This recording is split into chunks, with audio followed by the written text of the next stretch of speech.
All right, and since I'm having a bit of an extended stay here while I'm helping Jackie, ferrying Jackie back and forth from an appointment, let me talk about the last argument of Kings, number 3 in the Joe Abercrombie series. I'm into part 2, not very far, chapters 31, 32, and 33. But I listened to them yesterday, so let me just chat about it today, so hopefully I'll remember it. I won't have to remember it by the end of this thing. I think most notably in this section is that so up in the north, Nine Fingers and Nine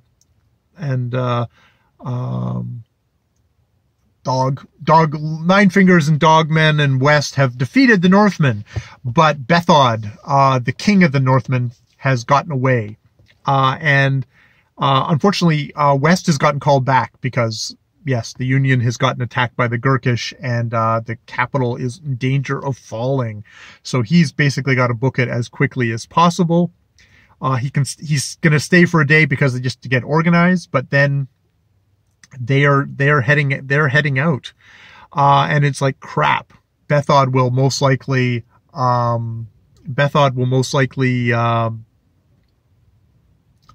be then free to regroup, rearm, make more friends, and Bethod is super capable kind of guy and will do that. So they have to figure out some way to, like, how can we get them before they leave within this day?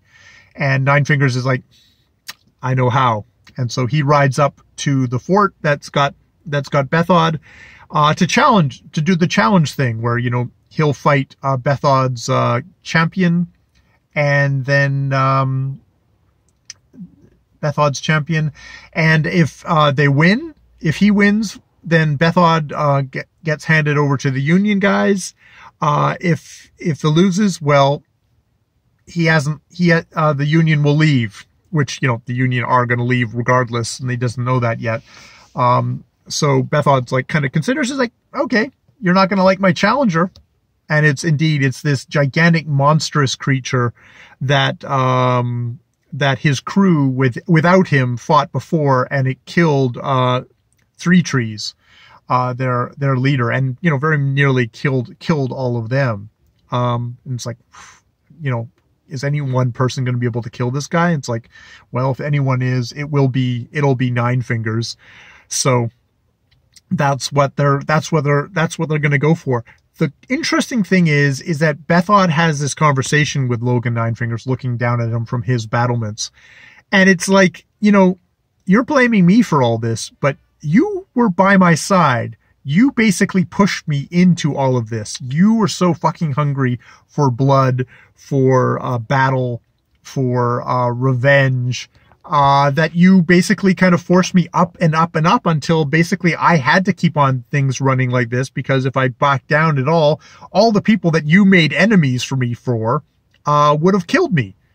So, you know, you're the one. This is actually on you. And Logan agrees with him. So you start getting to know exactly how, you know, Logan Nine Fingers, who's sort of one of the main, well, he's definitely one of the main protagonists of this book. It's like he's really culpable for all this stuff. He is not a good man. He's not a good man. He's a likable man. He's like, you know, does a really good job of actually, Abercrombie does a really good job of making us sympathize with him. But, you know, I do think of George R.R. Martin and, like, sort of someone like Jaime Lannister again. It's like, this guy is basically somebody who turns psychotic every once in a while and just kills everyone around him. And, was a tool used by Bethod. And Bethod's not, like, you know, particularly that choosy on his methods either, but, you know, at the very least, he really pushed it all. So that was interesting. There's a good thing with Giselle, standing up to Baylor, in the Magi, who basically set him on the throne of the Union, standing up to him and basically daring to disagree with Baylor, and Baylor kind of glowering at him. Oh, that was the other thing Bethod said. It's like, you know why you're alive? It's because Baylor wanted you. It's like, yeah. It's like he's the last one to know. You didn't even think about it that way. It's like, yeah, you're the reason you're still alive. The only reason you're still alive is that Baylor wanted you and I owed him. So more it's that kind of thing of the machinations of Baylor. But yeah, Giselle stands up to him. And he goes back to his kingly quarters, where he finds his queen is packing up with all her ladies to leave. And he's like, you're not leaving. And one of the ladies in waitings, basically dares to kind of, well, she says like, you're a fucking worm. He smacks her and says, tells the queen, you are fucking staying here. Your ladies in waitings are quite free to go if they want. I will gleefully paddle them away myself. But you're staying, and so shows his kind of his own kind of grit and kind of strength of character, becoming more kingly, strangely enough, as he's going along, even while he's feeling like complete fraud at the same time. I think that is actually about it. We haven't gotten back to Gloctor or to Artie, who, not the queen. I'm sure she's probably glad she ducked that thing, but yeah. So that's what I've got so far. Just, yeah, interesting to see these two characters slightly shifting. Logan becoming kind of, you're at least unearthing more of his despicableness. Maybe as we're still kind of romanticizing, and still he's a kind of the kick-ass hero. And at the same time, he's the Giselle is actually shown as more of a kingly. Oh, I guess we also get more of stuff on, what the hell is her name? The not Gurkish, what the hell is her name? Lost her name. Part demon woman, who really wants revenge on the Gurkish. She's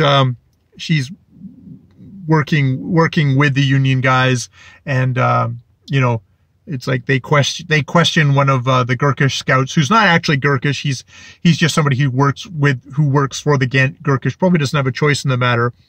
And she questions him. He gives her the very little information he has, and it's like, okay, well now we'll take him prisoner and send him back to the Inquisitor.